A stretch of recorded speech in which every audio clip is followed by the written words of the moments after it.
3, 2, 1. All right, we're live. Here with Eli Cranor.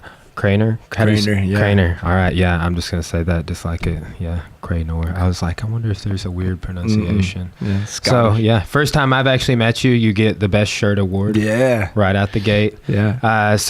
Yeah, we know, I think we've established we know a lot of the same people, and actually, I heard about you through Josh Wilson. Mm-hmm. He's a good friend of mine, a longtime friend of mine, and was originally going to be on the podcast, and maybe we can have both y'all back together. But he talked very highly of you, and I was like, well, it'd be cool, to have both you guys on. But either way, so you're a published author, a writer, and seems like we have some similar interests, but we're just meeting for the first time. So I'm just gonna let you tell us a little bit about what you do, and go from there. Yeah, so the writing stuff has been, I was an English literature major. I played football and kind of writing have been my two things. And I was a quarterback in college, and I went to Florida Atlantic, down South Florida, right in Boca. I was there a year and then came back here to Ouachita Baptist and ended up playing there for 4 years, and then went and played a season in Sweden. Oh, wow. So, yeah, that's where football kind of took me. It's the love story that always gets told. I had a contract to go play in Cannes, France the next season after Sweden. Came home for 2 months and met my wife and broke the contract. And I had hair that was about down to here. Yeah.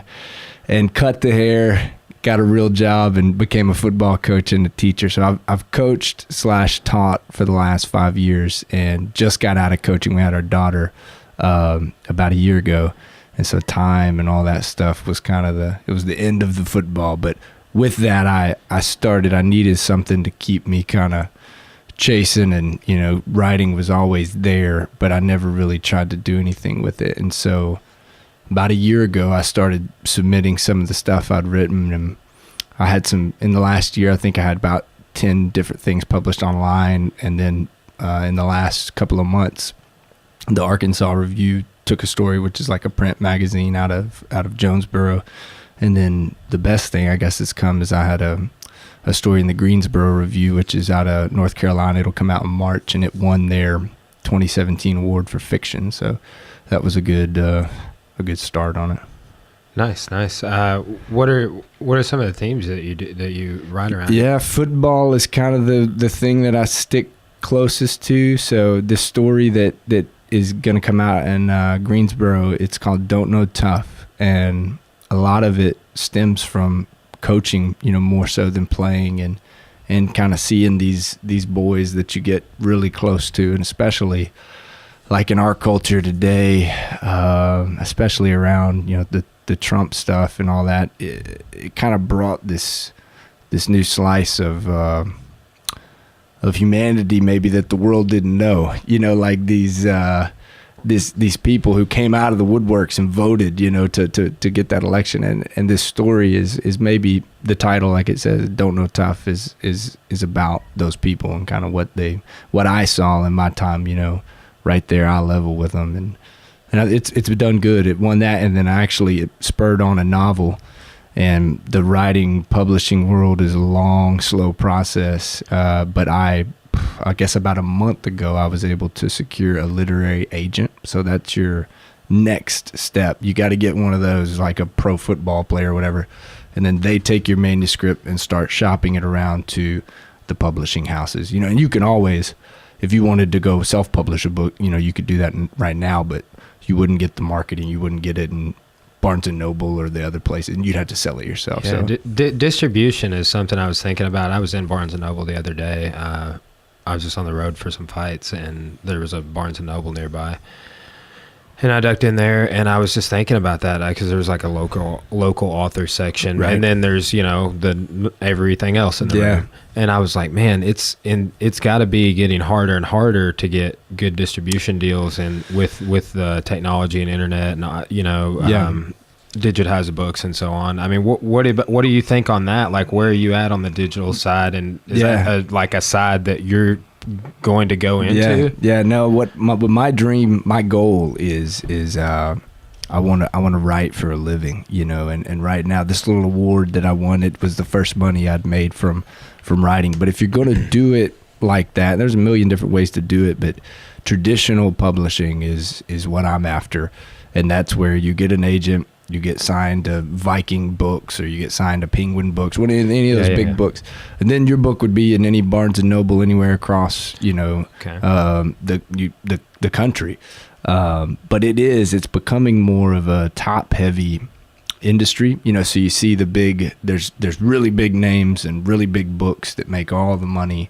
And it is harder to break in terms of digital and stuff. It's a huge world out there of online literary journals, and Josh, that you mentioned earlier, he's in that same kind of world. He's, like I said, I had about 10 that got accepted last year. And he's actually had a couple stories that he's put out and got onto those. Yeah, so he said his second piece just got accepted, and I was like, "Yes, great, man! You're just about to come back on." Which he had, I think we might have miscommunicated about dates on you coming on last week versus this week. But I appreciate you taking the time to come out and talk. Yeah. So do you know Rob McCormick? Rob McCormick, man, that some name guy named Rob. Yeah. I don't know him personally. Okay. I didn't know. Maybe I was just kind of looking at some of our mutual friends and stuff, or places. I just typed in your name and sent you a friend request on Facebook. But he's going to be coming on here sometime in the next couple weeks. Cool. So but just trying to. I'd heard about you, like I said, through Josh, and was like, well, you don't typically, hear about folks that are chasing that kind of like you said, you're trying to do writing for a living. Like I'm probably cut from a similar type of a cloth. Like I thought very strongly about getting into secondary education. I actually teach a history class at UACCM, Morrilton on the side, and I'm going to do that a little more next semester. But, I'm definitely an entrepreneur mindset, and I do martial arts and podcasting for a living. And like one of the biggest things I'm into right now is just YouTube. I got 2 YouTube channels I'm working and uploading videos to all the time. And it is fascinating to me that like I'm really into the idea, much as yourself, probably, of content creation. Yeah. So most definitely. Well, so I've kind of heard a little bit that like maybe the digital side of publishing and the print side of publishing, is there like a war going on? Yeah, I don't know if there's so much a war, but I guess it was probably about 5 years ago, maybe a little more, when the Kindles and the Amazon fires or whatever, all that stuff came out, and everybody in the publishing world got really scared that was going to be it, that'd be the end of it. But that seems to, that kind of what I picked up on. It kind of, if you look at sales, it about 2 or 3 years ago, it plateaued. And I think what you see, like independent bookstores, actual print books, there's an aesthetic to that. There's a nostalgic kind of feel to that people are buying more. I know, and that's why it's fascinating. They're not gonna. I saw Best Buy's not gonna stock CDs anymore. Yeah, isn't that something? And for like collectors. Yeah, the same idea. That, but I think books differ in that. Like we have Dog Ear Books downtown is like one of my favorite things that Russellville's done in the last year or so. And I actually, speaking of YouTube, I've got a couple of videos that I'll do a reading of a short story or something to get taken, and they've done a great job of putting them up. But there's just something, you can go click on Amazon and get a book probably cheaper and faster than you can get it at a place like Dog Ear. I've actually, like what you're getting me thinking about this, I've never done that though. Like I just noticed, I have this, I just got a new phone today. I was like, hey Josh, man, I have none of my contacts. I don't even have a phone right now. Message Eli if you don't mind, or send him a picture of this. So my apologies if you tried to message me until I plugged things in. But I was deleting the apps I didn't want. And the book app was the one I deleted. Yeah. But I've never purchased a digital book. Yeah. But it's weird how people, I know vinyl's making a big comeback, and I actually have a record player. I got a music studio set up across the way.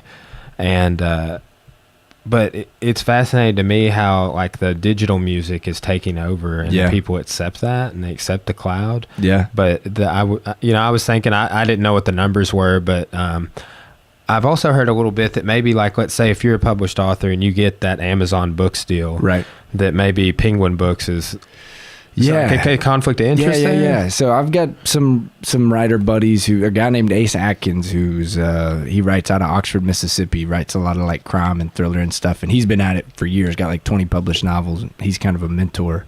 But he's so funny, man. He talked about like with the onset of self-publishing, how, like he'll be on a plane or a bill somewhere and somebody asks him, and he writes full time, writes about a novel a year, makes good money doing it. But somebody will say like, what do you do?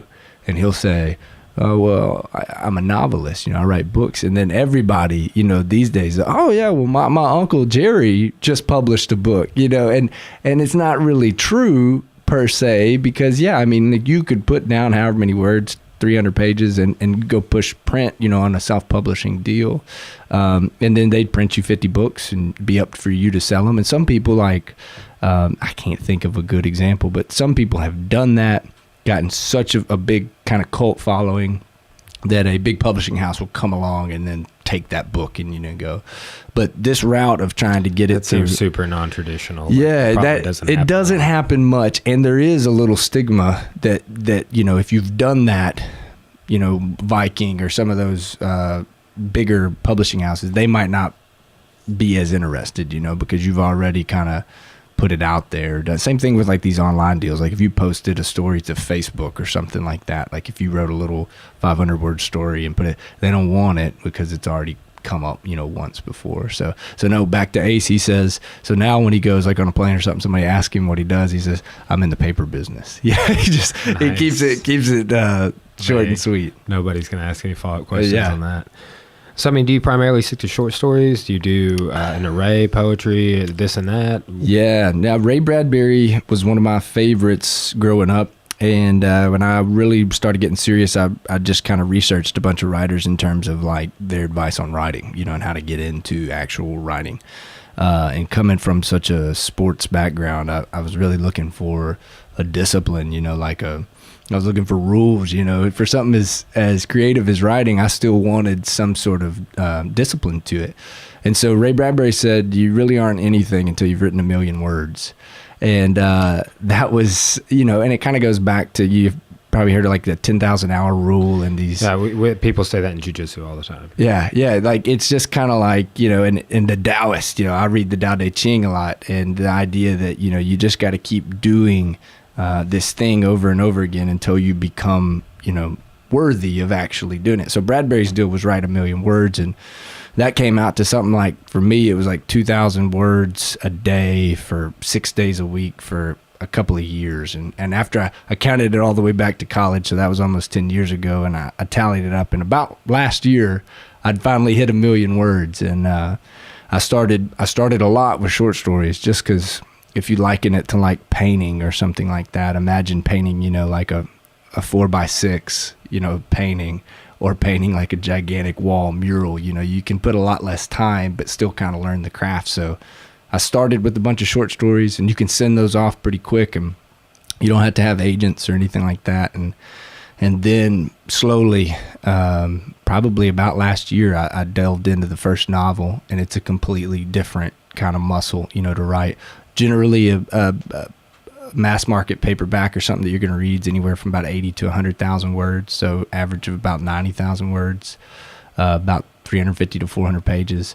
And so it's just kind of a different, you got to kind of have the skill. Well, that's like a PhD dissertation. Yeah. My master's thesis was only 130 pages. With that's bibliography. That's all the sort of pages that are included in a book for the most part. Right. So that's a lot. Yeah. And so now I think the current total stands, I think I've got like about 70, and I keep them all, like I actually, it's easy to find like file folders, like the old school file folders, because nobody keeps paper anymore. So I've got these big gigantic file folders, so I keep up with them, and if they get published or something, I make a note, and I've got 76 short stories, and then I've got 6 novels that are finished now. So, but with all that, this agent and I are working on, just this one novel that's come out. Do you have a proofreader that you work with? I do. I kind of have a group. I was really lucky. I mentioned Jiu-Jitsu for Christ to you earlier by a guy named Jack Butler, and he is a Mississippi guy. He's actually from Alligator, Mississippi, but he worked all around Arkansas, and he was actually like the dean of Hendrix College for a few years, published a string of novels. One of them's called Living in Little Rock with Miss Little Rock, and it was actually nominated for a Pulitzer. So he got some really pretty good acclaim. And through a couple of professors in the English department in Ouachita, he got hooked up with me, or I got hooked up with him. And then just kind of you make a small web of other people who are writing and stuff like that. And so when I finish one, I will send it, to them, and with them kind of reading it. And then of course the family, the wife's she's not a big literary geek or anything, but she kind of tells me like, this is boring, or, this is good or bad. And that's good, because a lot of, if you're going to sell fiction, you got to kind of hit the wide middle, if you're going to really sell it, you got to hit the thing that is it seems like a broad market. Yeah. Obviously. Yeah.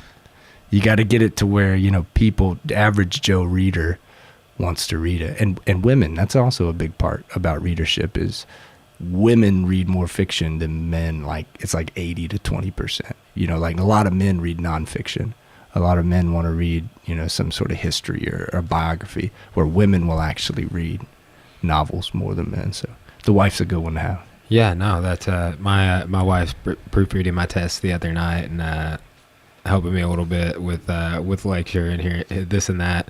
I took the class I'm teaching this semester on like a 9-day notice. I was going to teach U.S. History 2, and then all of a sudden I was going to be teaching Western Civ 2 instead, and I was just like, well, okay, yeah, we'll do this. Yeah. But until we get to about the Enlightenment, I'm just skirting by. Luckily we started like the first chapter, which I theoretically wasn't even supposed to really hit, because it was like 1200 to 1340 or something. Yeah. But there's some things they had that they wanted them to know, like Black Death and Columbus, and why they were exploring and colonizing.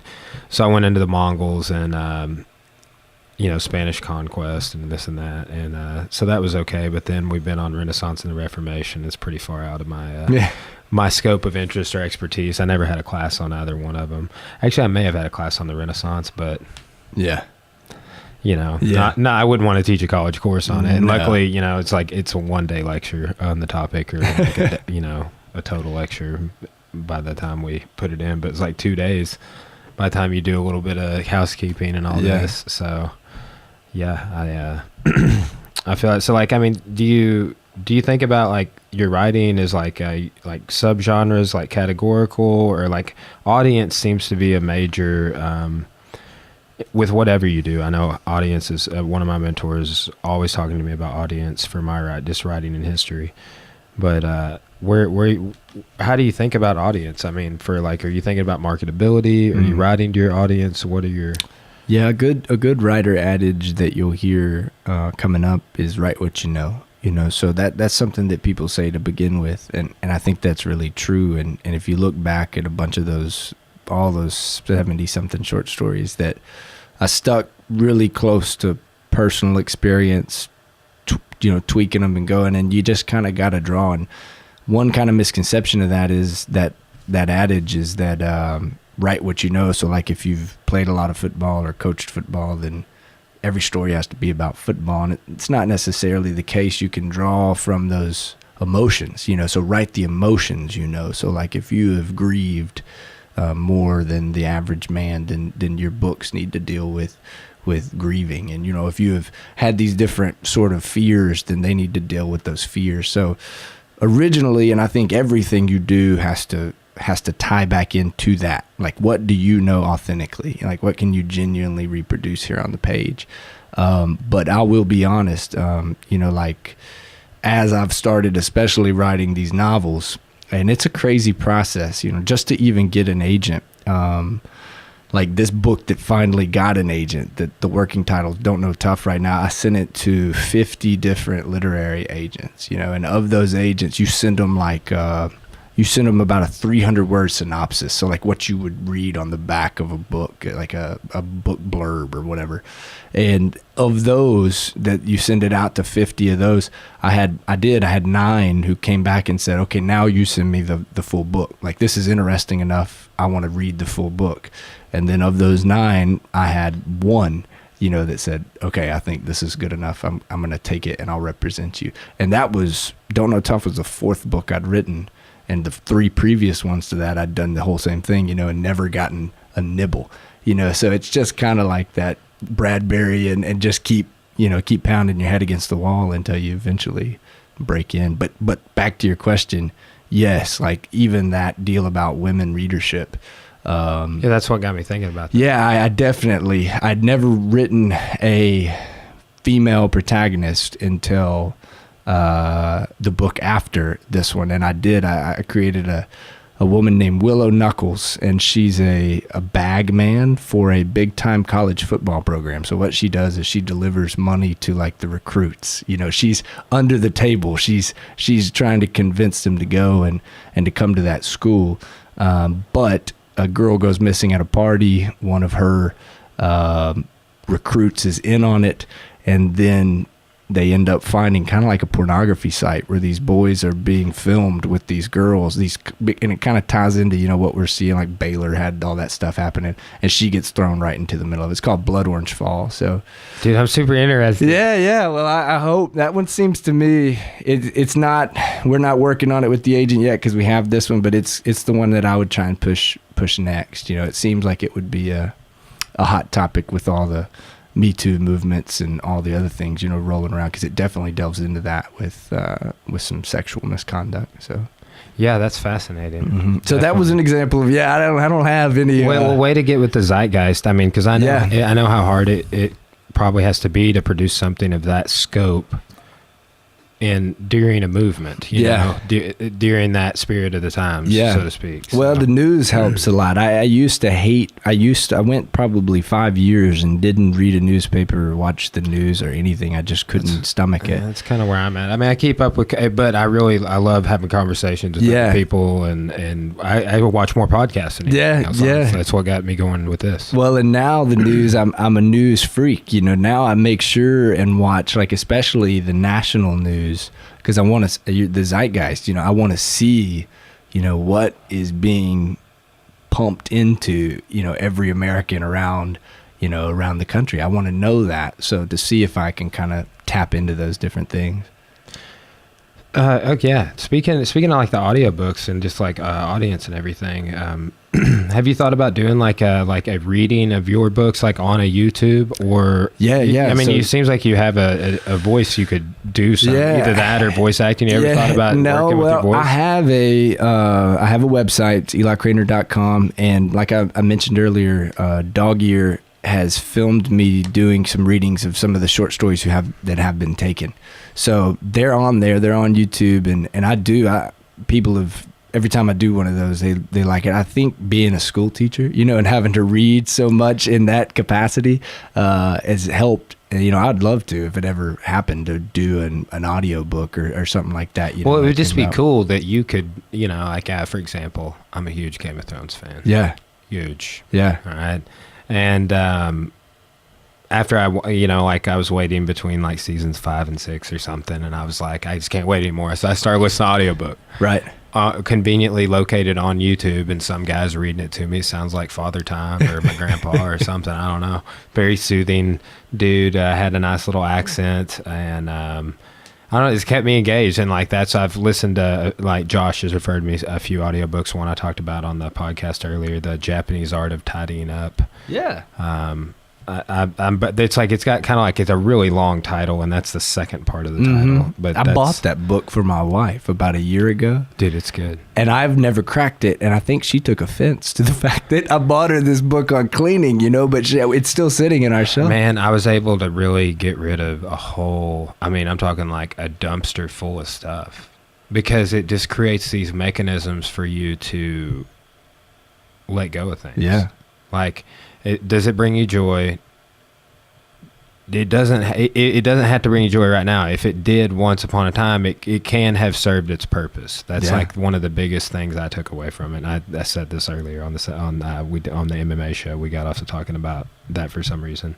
But something popped up in my Facebook timeline where I quoted it like a couple of years ago when I was but I listened to it on audiobook. Yeah, I'm always on the go, driving in my car, or just multitasking, editing video, you name it. Like, I've got a lot of stuff going on. So if I can listen to stuff, I've almost find it soothing. So. Yeah. No, I worked in Morrilton last year, and so the drive back and forth was huge for podcasts. The New Yorker magazine does a fiction podcast that's really good. They have one where, like, whatever story's featured, they'll have that person read the story, and then they have another one where they will have somebody read another, like an older story that's been taken out, and another writing one's John Grisham's doing like a book tour, and I'm not the biggest John Grisham fan. I think I've read one of his books, but he does a really cool. He did The Firm, right? He did The Firm, and A Time to Kill, and that is such a great. Yeah, that one is, and that was actually his first novel, and it sold like 4,000 copies. Like, didn't do anything. And he spent like 4 or 5 years writing it and all that stuff. And then he wrote The Firm in like 2 months. And he had an agent. He had the setup. And then The Firm just exploded, So then The Client and The Rainmaker and all those other ones came out. And like I said, I've only read, I think I read one. He had a football book. Or I know, it was Playing for Pizza, which is about a guy who plays in a league in Italy. So it was kind of like me playing in Sweden. And he wrote a book about that. Painted House? Yeah, he did that too. Yeah. We read that in Arkansas history, I believe. Yeah. Because, he's born in Jonesboro. I think he lived there till he's like 7. And he's got the podcast is cool because he goes to all these independent bookstores and he just kind of opens up. He talk about, the industry, and he talks about his kind of what he's done to get where he is. And he always has another author on there. It's really a cool place. It's called Book Tour. Yeah, no, I'll have to check that out because I love the last couple of days there haven't been, I'll get caught up on Joe Rogan's podcast and he'll be traveling or something, and I won't have a podcast I find that I want to listen to, and I'm always looking for something new to throw on, especially outside the box, because that's how I kind of found Dan Carlin, Hardcore History, a few years ago. I was just looking for something to do while I was doing something already. So that's fascinating, man. Are there any methods you heard, tips or tricks you have? Like, I've heard people talk about they schedule, like they wake up and from 5 to 6 in the morning, and that's not even full-time writers. That's like historians and stuff that are writing books on the side. Is writing all you do right now?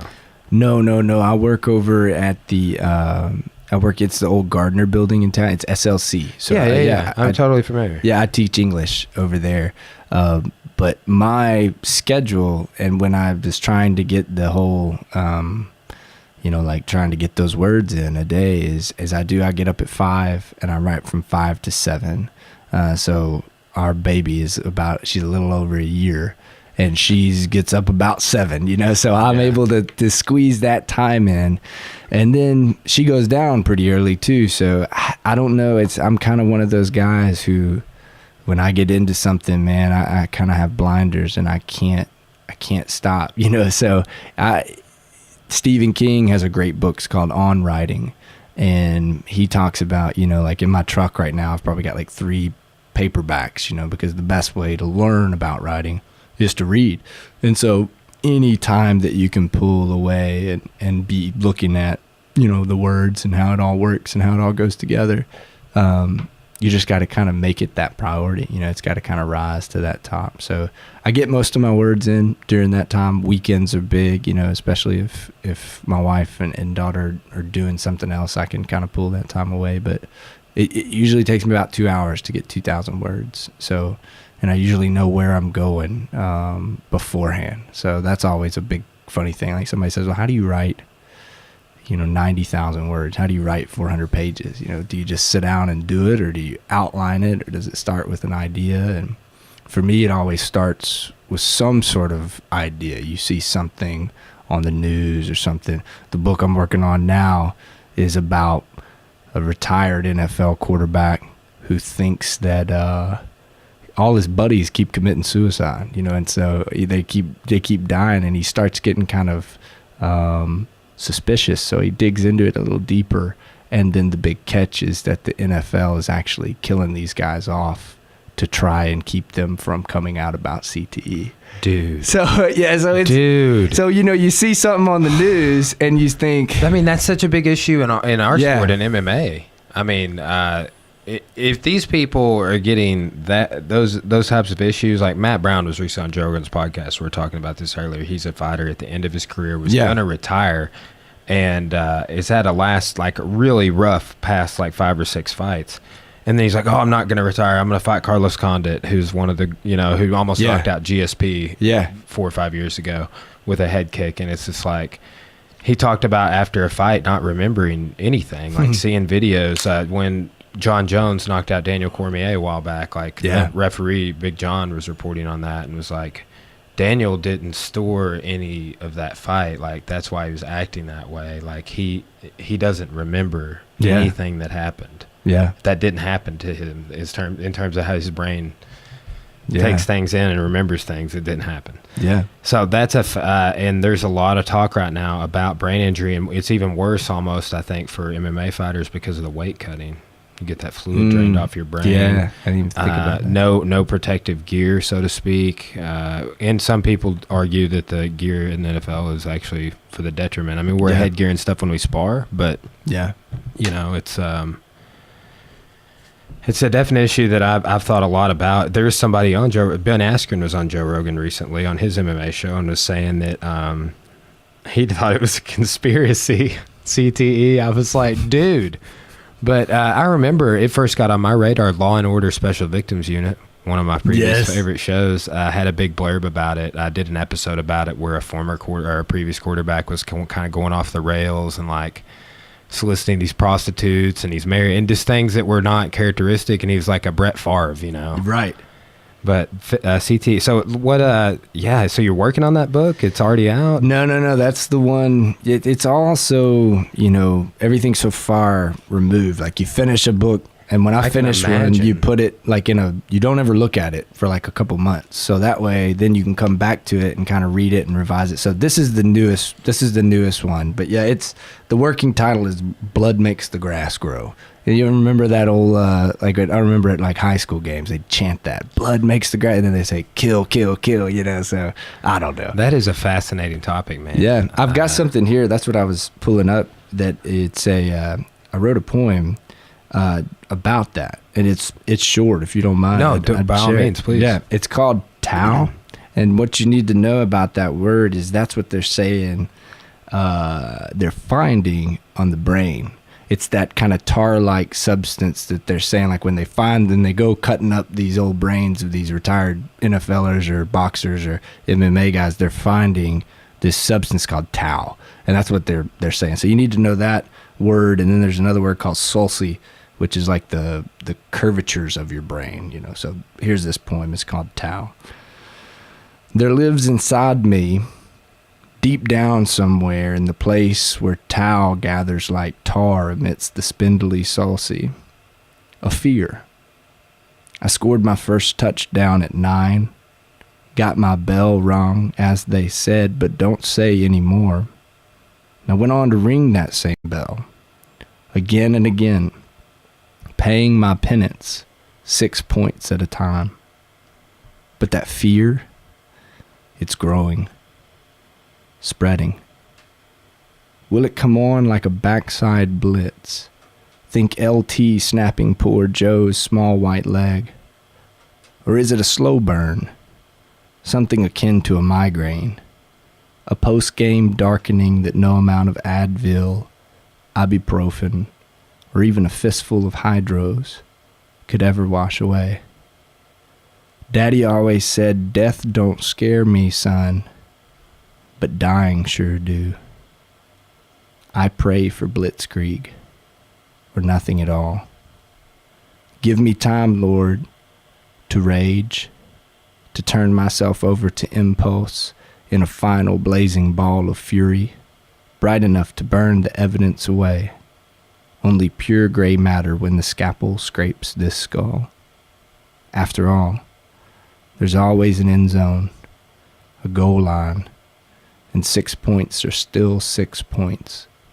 Surely you, God, of all people, are still up there, keeping the score. Very nice, sir. Wow. Yeah.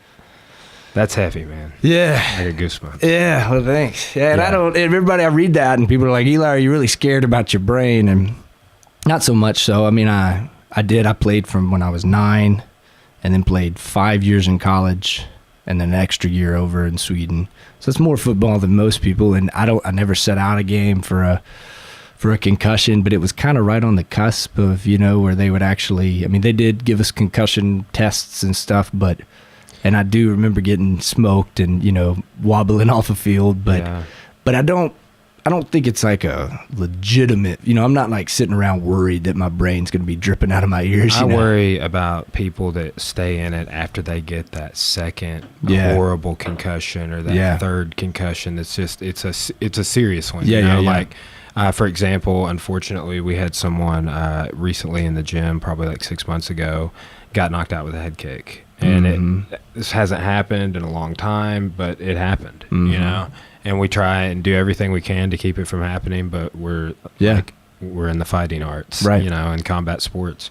So, it's, you can treat it like any, 9 times out of 10, the person gets up and they're fine. Right. And then every now and then that person starts asking funny questions and doesn't why is that class going? I'm supposed to be in that class right now. It's going on right there, and I'm not in it. And that's what this girl was saying. And it was like, hey, you got knocked out a few minutes ago, and we called somebody to come get you. Yeah. And they, what do you mean I got knocked out? Like what? And just like that loop repeated 2 or 3 times. I had a great friend of mine got concussed once and hit his head on. Got kind of taken down and hit his head on the back of the cage, still armbarred the guy in a somewhat unconscious state. And that concussion plagued him and came back for months and months and months. Mm-hmm. And, it's probably, I worry about younger people and certain gyms and stuff. We have an event we go to periodically in Orlando called the IKF. It's a kickboxing tournament. Like my wife has won it twice, and like her first year doing it, she fought 3 times in 2 days. Well, see, what happens is in some gyms, these they will have male training partners, and they'll get stroked by their male training partners who hit harder and are more muscle. Everything is not conducive. You got to have like a really good male training partner, someone you trust, or someone that's going to let you beat on them. Right. But they get concussed and they kind of keep going. Then they go compete and fight 3 times in 2 days and get concussed in the first fight. And by the second fight or third fight, 1 year, 2 different girls died. My goodness. And it's those times. Like if you told me you'd been carried off the field 3 times with a concussion, I would have been like, dude, I'm so glad you're out. Just because that's what I worry the most about. I look at some of these fighters that have been through those just daunting wars. Right. Like, for example, Rory McDonald. I don't know if you follow MMA, but he's a guy that, man, there's about 5 fights off the top of my head that are just the bloodiest, most damage-laden. Oh, man. It's like that's just like you're going to die sooner. That's years off your life. You traded those moments for years. Yeah. And it's fascinating. I mean, it's fascinating to me how much as human beings that we invest and are interested in sports. I shared an article earlier about the Russian ban going on. That's a fascinating topic to me, and steroid use in the sport. Yeah, which one of my guys is a NFL player. Really, former. He tore his tricep. He actually started for the Colts, and the first game he started tore his tricep. Really, this dude is 6'10". And he's 285, but he's 350 when he was playing. Oh my gosh! Yeah, Matt Hall's his name. He's a Russellville guy. Yeah, huge. Yeah, he's a big old boy. Dude. Great guy, but he comes in and does jiu-jitsu, and he's done some striking classes, but he's like taller than the bag. Right. It's just like, I'm like, well, these people are gonna be 7 feet high. You're good. It's wild though. Our wrestling coach looks up to him, and our wrestling coach is 6'6". Oh my gosh! I never seen him look up to anybody. But that's I've talked to him several times about that, and I don't know if it's been since we were on the podcast. I might have talked about it before, but like the new album by the Drive-By Truckers, a very politically charged album, and Patterson Hood wrote a song about and mentions what's going on with the NFL and things with taking a knee. And it's a fascinating topic. Do you listen to Truckers very much? I was a huge Truckers fan until Isbell left. So I kind of followed. Yeah, I kind of followed Jason Isbell, away from him. Yeah, because I just ended up always liking his songs. But yeah, growing up, I mean, like the Dirty South and all that's of a great. those. My buddy that just came on and reviewed it, Michael Booty, he read. Did a reading on the podcast of the three Southern icons. Yeah. Which I'm doing, and I haven't done my first cast yet. I've done parts of it, but I wanted to get it out in January. But I'm doing a series of podcasts in this year over 1968.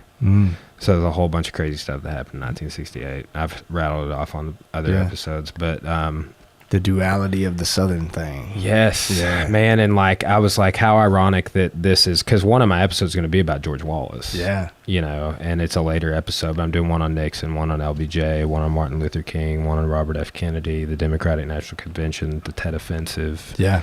So that's kind of that era of history, particularly the Cold War, is my number one interest. I'm fascinated by, World War II as well, but World War I and beyond is like, just starting with that is like a lens to kind of view things going forward. It's a fascinating time. Yeah, it definitely is. Yeah, you got to learn from that history. You do, and that's why I'm fascinated by some of your topics, is because I'm viewing them too. Yeah, like I said, I don't really. My wife and I, we don't even have cable. Like, I stream everything, but I'm always surfing the internet, talking to people, doing research, listening to podcasts, trying to stay in touch, like with the spirit of the times, with what's going on, with different interpretations. That's one thing I'm big on, that I feel like a lot of people, I'm like, I really look at it from all angles, like I'm big, I wouldn't never classify myself as a conspiracy theorist, but I'm like, okay, we've consumed all historical knowledge on this topic.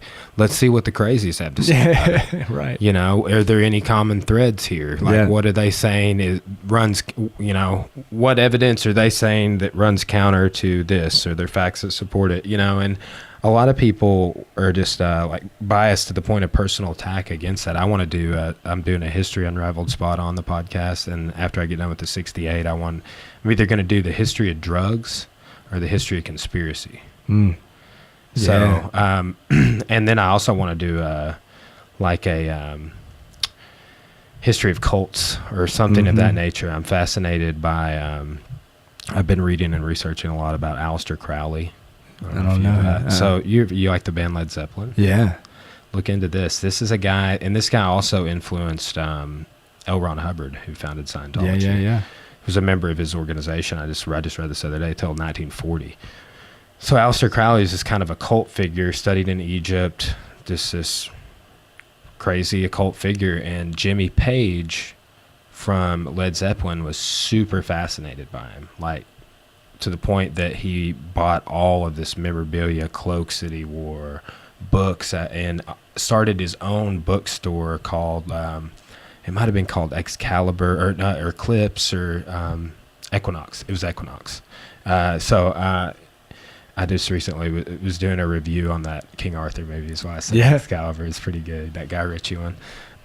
But he had this bookstore, Equinox, and all of the symbols, every single Led Zeppelin symbol, like the three circles, those are all these symbols called Crowleyisms. So like the one on their drums, if you look at them, they're all over the stage, they're all over the albums and the artwork, and like each symbol represents a member in the band and has like a certain meaning to it, and they're called Crowleyisms.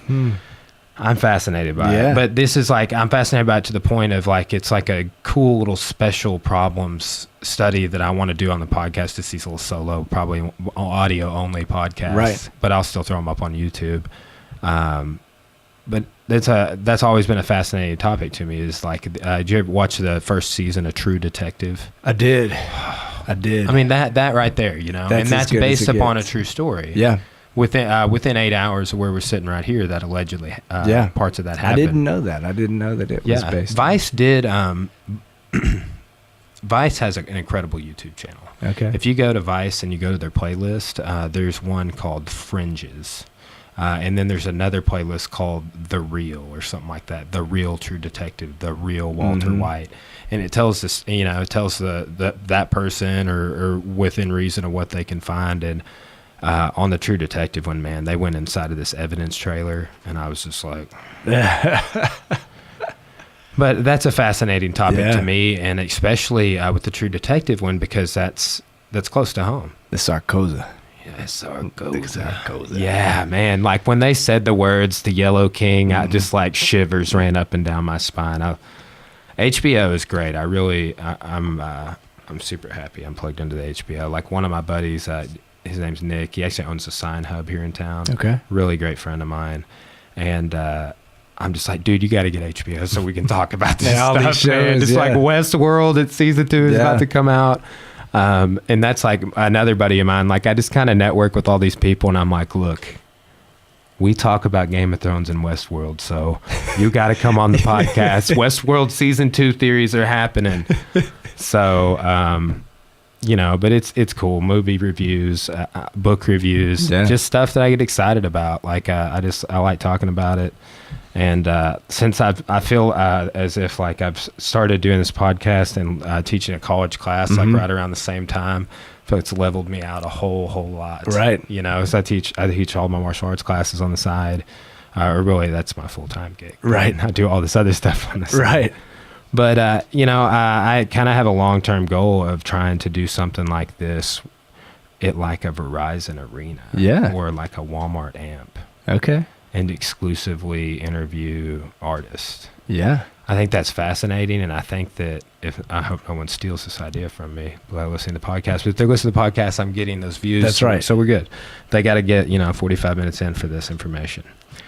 But I think that the way digital views and podcasting and things like that are going, that there's the AMP, they have some incredible talent come through, and if they can work a 1 hour interview into their contract with that artist, put a little studio together, something much like this, it doesn't have to be extravagant at all. I mean, and I think that just with the YouTube game, and I'm only plugged into iTunes, Stitcher, and I submitted to Spotify. But I think that there's a big market there, and I think that people, I mean, Joe Rogan makes over $100,000 an episode, and sometimes he does 3 episodes a day. Right. I've done 2 today. I'm not making that, but I enjoy doing it. He wasn't making anything either when he started. I was doing it on a webcam, right? Not even one like I have right here, like a... Right. The one that has old eyeball looking thing. So you're saying do like a live podcast in front of an audience. Yeah. That's a cool idea. That's going live. I may do that with this one. Cause like right now I just upload it, but what's cool is like I'm here, I do this in GarageBand. I can save this, into iTunes, immediately upload it to Podbean. It goes to the podcast app and Stitcher immediately. Right. And it'll go to Spotify immediately if I get plugged into that. But then each one has their own little requirement for when you start getting, monetization. Right. But it's fascinating. I took a class last July on basically YouTube monetization and how to make somewhat of a side hustle with your YouTube, or long term. Benefit of doing a podcast, everything's so long. Right. I did a 3-hour one the other day with my buddy Jack. So some of them are short, some of them are long, and some people it doesn't matter to me. Like when I see Joe Rogan do, he did 54 minutes with Jamie Foxx, and I was like, oh, this is great. I'll be able to watch this one on the way to Little Rock. Right. So yeah. But I'm fascinated by the digital side of things. But I think what you were saying earlier about books, there's me is I consider myself a collector of whatever I like to collect. Right. And and I have a lot of books. Right. And there's something about having that physical copy. I think so. And I think there's even been studies on you read differently, you digest the information differently. I've heard that. I don't actually, what I remember is it's some sort of deeper connection, you know, because it's tangible. You can put your hands on it. I don't know the science behind it, but man, I just like I like a cover, you know, I like to see, I like the feel, you know, different books have different feels, you know, the size of them. Texture of the page. Yeah, the smell of them, the font, all that stuff. And you can get some of that, not the smell, but you can get some of that on an ebook version. But no, I don't know. I hope books aren't going anywhere, because I do too, because like if I talk a lot in my history classes about like the Library at Alexandria, or when Mao Zedong took over in China, just all of the culture, the fall of the Roman Empire, all of the books and culture that were lost. Right. I mean, it's daunting. Right. I was talking about the invention of the printing press the other day, and like that allowed for like Homer's epics and Plato, the works of Plato, and things to be distributed in Europe for the first time.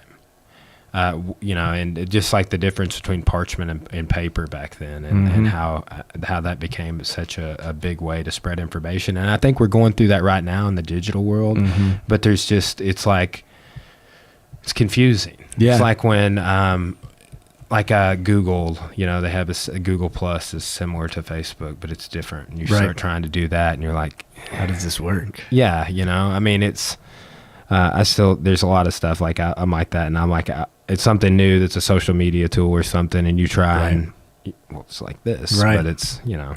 Yeah, one thing you kind of run a risk of too, going from like books to more online media, or at least in terms of the written word, is like I was talking about that process, you know, like for this one book, 50 agents, then to 9 agents who were interested, and then to 1 who took it. You know, between that agent and I, that's been about a month ago, we've already sent back probably, I guess, 2 different drafts. You know, I send him something, he sends it back and says, look at this, let's look at it. And we've done that twice, and then we'll probably do it, I don't know how many more times before he actually ever even takes it out to the publishing houses and tries to sell it. And then once you get an agent and you get an editor at a publishing house, you'll do the same thing. You know, they'll take it all through finding different sections that are maybe slow, or characters that need to be lifted, and then the final is a copy edit. You know, you go through this whole thing where they're looking for commas and they're looking for any sort of typos. You take all that process, and if you're going to just post something on the internet, it's gone. You know, so like you don't have any of that refinement. Not always, you know. I hate seeing articles that are littered with typos. Yeah, but it's so tempting, right? Like it's so easy. Like you can just hit upload and it can go up there and it can happen, you know. And the same, you know, self-publishing I think is an awesome thing for certain. What do you think about blogging? I think it's great. You know? I like reading it, but I mean, do you have a blog or anything? I don't have site? a blog. No, I have that website, and all I do is put up any sort of publishing I have, and if I have a video that I've done reading or something, I hit it up. I don't have any. My wife runs our Facebook account, so it's like says both our names on it. But yeah, I sent you a request. Okay, I'll make sure she hits it. Yeah, but no, I just got to where I mentioned that 2,000 words a day, and that takes a solid 2 hours, sometimes more. And then with being a dad and having a job, it comes down to time constraints for me, like on a daily basis. And any time I spend social media or any of that other stuff, it's time where very purposeful. I'm not sharpening that saw, you know, of writing, you know. So I don't know. And I feel like if you write something that's good enough and strong enough, that's going to carry people that you probably don't have to have. You know, there's a bunch of really famous authors who don't have fiction, you know. They're nonfiction guys who have some sort of platform, as like an MMA guy or something. If he was to come out with a book, then he would need to have, you know, probably a big, what they call platform, you know, need to have a bunch of followers on this other stuff. But it's kind of different for fiction, I think, I hope, because I would agree. Yeah. It's a different, I mean, that's one thing. It's different to, I can't market in ways around the area, because if those people are already interested in it, they either train with me or the other competition in the area. So you have to have a product that appeals to the larger martial arts or jiu-jitsu or audience, Olympic sport audience, whatever it is. And for me, in my view, that's my YouTube channel. Right. that's this podcast. And like I've shifted like over the last 8 months to 12 months, my views just through trying to learn, like I said, the monetization of the digital side of video and how these other people, because I mean, I consume a lot of these resources, right, and I'm inspired by them myself. And it's like, well, yeah, I'm inspired to do the same thing. The guy I mentioned earlier, Matt Brown, that was talking about forgetting fights and stuff, and towards the end of his career, he was kind of hitting on the same stuff. It's just a way to express your art versus, like, we've talked about practicing, and like when I go in and I work on my arm bars, I'm working on skill, right? But when I go and I submit someone with an arm bar that doesn't want it to happen, I'm expressing my art. Yeah, that's what he was saying. Yeah, and I'm kind of paraphrasing, but that hit home for me, and I feel the same way. It's like there's a ton of ways that to, like, because that's why I got to keep sort of asking about different mediums if you're plugged into, just because I'm kind of thinking that way. Like, is that the way that what ways do you choose to express your art? Yeah, it's a horrible existence. I will tell you this: it's a dark room at 5 a.m. for 2 hours, and nobody really gives a damn for a long time. Nobody wants to sit down and read 400 pages. Nobody wants to have you read it to them or anything like that for a long time, until you have sharpened that saw so sharp that first paragraph and that first sentence gets them going, oh, well, I gotta read. I gotta keep going. I've beat my family to death, with it. And they're great. My wife reads everything as soon as I can get it to her. But nobody wants to hear it for the most part. And that's why, for me, that whole process that I've talked about, those kind of like gateways from agents to publishing houses, they're almost like gateways. That's the best way to put it, because until you can kind of hit those, you probably don't need to be putting your stuff out there. It's probably not an art form yet. That idea of just writing something and putting it out on a website or something, to me is kind of... It's not very academic. Yeah, it's not very academic, and it's not very... There's not much virtue in it. You haven't really put the pain and the sweat and all those dark... the alarm goes off at 4:45, and you don't want to stumble into that dark room for those 2 hours.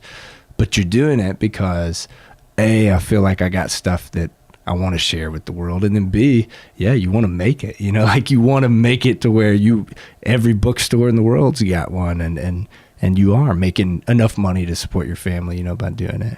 Here's a funny thing. I've thought about this before, and I think like I got this from like a stick on Friends, but you ever worry about like not being appreciated in your own time? like the old dead, like 100 years from now. I don't think my stuff's that good. You have to be really damn smart to, like, you got to be. I'm pretty mainstream. I think my stuff, and that's maybe intentionally. I don't. Those are the kind of the geniuses, that are way past they're too early for their time. I don't know. Jimmy Buffett, if you can't tell by the shirt, was a huge... I grew up, especially all the early stuff before Cheeseburger in Paradise and all that stuff. But he's got a song on one of those early albums called The Death of an Unpopular Poet. And it's the exact same idea, but he dies and no money or nothing. He's not married, doesn't have a family. He's got a wiener dog named Spooner, and he leaves anything that happens, like from his writing or whatever. If any money ever comes from it, he leaves it to this dog named Spooner, and he makes it big. And in the song, the Spooner's in a doghouse 10-foot round, eating whatever dogs eat that are rich. Nice. I've been trying to. You ever listen to Arlo Guthrie? Oh, you have to check him out. Okay. And too, if you never listen to Todd Snyder and you like Jason Isbell, that's on the same. Check out Todd Snyder, because both of those guys. Because I've been telling people about Arlo Guthrie to tell them about Todd Snyder. Some people know who Arlo Guthrie is, but they're both storytellers. Mm-hmm. Like Todd Snyder he has this one song called "Statistician's Blues," where we did a podcast about it. You're welcome to listen to it as well. Yeah.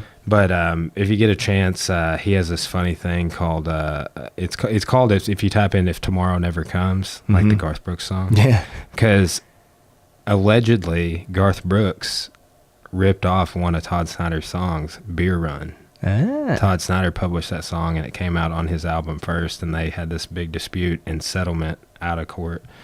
And he tells this funny story about it, and I've been showing it to everybody. But and then he's like, so, you know, and he like confronted him about it at this awards thing. It was this big, just funny story, and he's like, so that's why I was inspired to write this song. If Tomorrow Never Comes. Yeah. And then he starts off singing it just like Garth, and then he just goes into Todd Snider, you know. But he's very folk.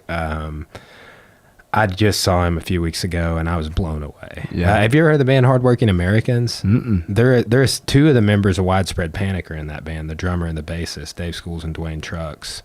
And he's the singer for Hardworking Americans, Todd Snider is. Okay. He's like 50. Oh, yeah. He's been around for a long time. And I mean, he's like, I would even compare him almost to like a Dylan. Yeah. I mean, he's the man. Yeah. So. Well, yeah, I play a little bit, and I all the writing probably started with writing songs way back. You play guitar? Yeah. Nice. So yeah, that's probably where it started. I know that's the first thing I wrote were songs. You ever listen to Humphreys McGee? Yes, I think they were at Wakarusa that time we went. That might have been the only time. Yeah. We may be going to see them at Red Rocks. Okay. So, fingers crossed. Yeah. I'm looking forward to it. It's like it's July 4th weekend, and that's actually Cora's. My wife's birthday is like July 5th. Nice. So we usually go to Vegas, but because we usually go to Vegas, we're usually doing business stuff on her birthday. So I think we're going to take off from Vegas this year and go have some fun elsewhere. We've been to Red Rocks one time before, and it's amazing. Yeah. I bet. Yeah.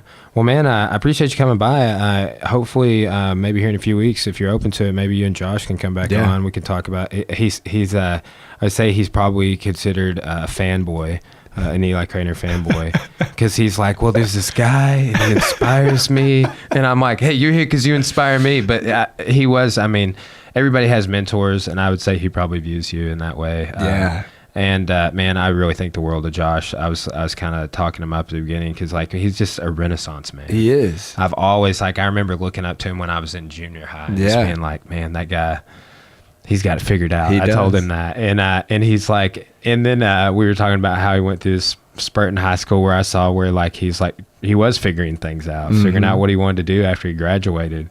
And I was telling him what it was like for me watching him at that time because I worked at the coffee house where he always was trying to figure things out. And man, he would get on the piano and play like Twist and Shout like by the Beatles or like a Rolling Stone and just put his heart and soul into it. And I was just like, I've just always been blown away by his musical talent, vocal acting, band, athletics, basketball, baseball, football when he played all that, choir. I mean, he's just Josh is cool, man. His writing, I think, started at his cousin's wedding. We were both at his cousin's wedding, maybe about a year ago, and we were both just kind of at the reception, and I didn't know. And we started talking. He kind of asked me like what I was doing, because he knew me there from my time in Clarksville, and we got going about this writing. He was like, I think I should try that. And I was like, yeah, I think he'd always kind of been going, but he didn't know about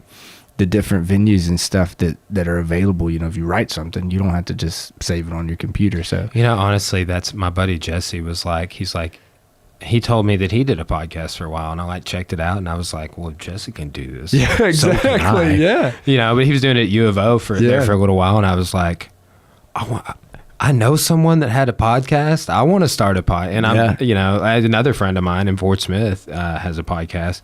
He's done maybe 8 or 10 episodes. And he's doing mostly audio and just a little different. Yeah. I went all in. I was just like, I'm trying to get a 4th mic set up, and then I'm trying to get a Blue Yeti and a mobile digital recorder. I'm talking to the guy here in town at Valley Piano about ordering me a couple of things, and because I want to be able to do some stuff at my office at Morrilton. Yeah.